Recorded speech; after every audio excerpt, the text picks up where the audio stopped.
Welcome to my channel. একটি মাংসের রান্নার রেসিপি শেয়ার করতে আমি একটি পাত্রে তেল ঢেলে নিলাম। গরম হলে তার মধ্যে দিয়ে দেব আমি পেঁয়াজ কুচি।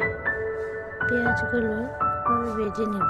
ভেজে তার মধ্যে তেজপাতা, দারচিনি, এলাচ সাথে দিয়ে দেব। দিয়ে একটু ভাজবো ভালো করে। রসুন, পেঁয়াজ বাটা সব কিছু একসাথে দিয়ে ভালোভাবে ভেজে নেব। মশলাটি ভাজা হলে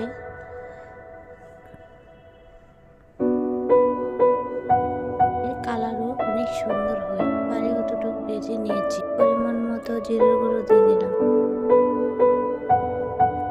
ভালোভাবে নিলাম। তারপরে 3 চামচ মরিচের গুঁড়া এখন দিয়ে দিলাম। মশলাটি যেন না পুড়ে রাখতে লবণ, হলুদের গুঁড়া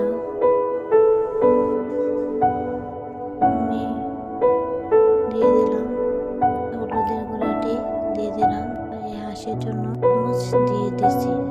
আপনারা পরিমাণ মতো নেবেন। যদি আপনাদের কাছে ভালো লেগে থাকে তাহলে আমার চ্যানেলটিকে সাবস্ক্রাইব করবেন, লাইক, কমেন্ট, শেয়ার করবেন।